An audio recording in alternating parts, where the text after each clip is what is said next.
To my channel. ఈ వీడియోలో AP ప్రభుత్వ ఉద్యోగులకు మరియు పెన్షనర్లకు పెండింగ్ బిల్లులపై మరో గుడ్ న్యూస్ అండి. మిగిలిన చెల్లింపులు అతి త్వరలోనే. దీనికి సంబంధించిన పూర్తి తాజా సమాచారాన్ని అయితే వీడియోలో తెలుసుకుందాము.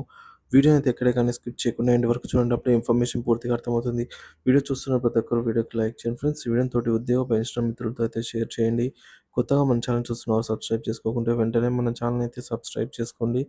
దీని ద్వారా నేను చేసే లేటెస్ట్ వీడియోస్ అన్నీ మీ వరకు రీచ్ అవుతాయి. ఇక ఆలస్యం చేయకుండా వివరాల్లోకి అయితే వెళ్ళిపోదాము.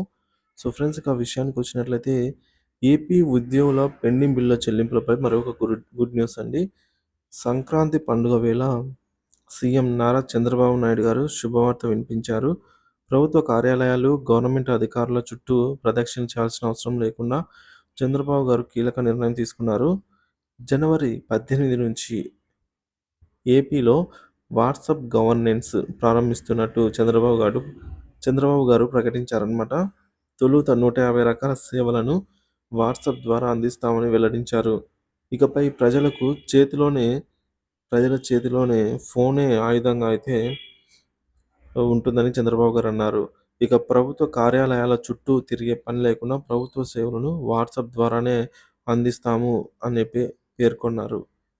కుల ధృవీకరణ పత్రం అంటే క్యాస్ట్ సర్టిఫికేటు, పుట్టినరోజు ధృవీకరణ పత్రం, బర్త్ సర్టిఫికేటు, అడంగల్ నేటివిటీ సర్టిఫికేట్లను వాట్సాప్ ద్వారా అందించబోతున్నట్టు వెల్లడించారు. దీంతో గవర్నమెంట్ ఆఫీసుల వద్దకు వెళ్లాల్సిన పని ఉండదని అలాగే సమయం కూడా ఆదా అవుతుందని చంద్రబాబు గారు చెప్పారు. నారావారిపల్లెలో టీడీపీ కార్యకర్తలతో భేటీ అయిన చంద్రబాబు ఈ సందర్భంగా పలు విషయాలను వారితో పంచుకున్నారు. ఆంధ్రప్రదేశ్ ప్రభుత్వం అమలు చేస్తున్న పథకాలతో పాటుగా భవిష్యత్తులో చేపట్టబోయే కార్యక్రమాల గురించి కూడా వారికైతే వివరించారు. మన దేశంలో సుమారు 64 లక్షల మందికి పెన్షన్లు ఇస్తున్న ఏకైక రాష్ట్రం ఆంధ్రప్రదేశ్ మాత్రమే అని చంద్రబాబు గారు చెప్పారనమాట.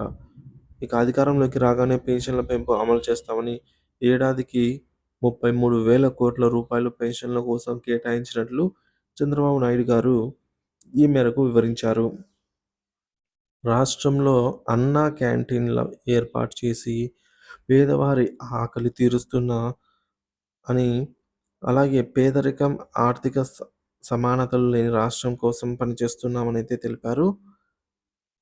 సంక్రాంతి పండుగ సందర్భంగా విద్యార్థులు, ఉద్యోగులు, పోలీసులు, రైతులు, కాంట్రాక్టర్లు ఇలా అన్ని వర్గాల వారికి రావాల్సినటువంటి పెండింగ్ బకాయిలలో 6,700 కోట్ల రూపాయలు విడుదల చేసిన విషయాన్నైతే ఈ సందర్భంగా గుర్తు చేశారు. అదేవిధంగా రాష్ట్ర ఆర్థిక వనరుల బడ్జెట్‌ని సరిచూసుకొని ఉద్యోగులు మరియు పెన్షనర్లకు మరికొన్ని రకాల పెండింగ్ బకాయిలను అతి త్వరలోనే విడుదల చేయనున్నట్లుగా తెలిపారు.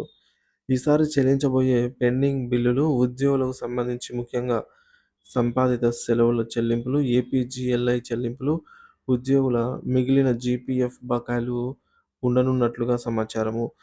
తిరుచానూరులో పైప్లైన్ ద్వారా ఇంటింటికి వంట గ్యాస్ సరఫరా ప్రారంభించామని, రాష్ట్రంలో మిగతా ప్రాంతాల్లో కూడా ఈ రకమైన కార్యక్రమం తెచ్చేందుకు కృషి చేస్తున్నట్టు వివరించారు.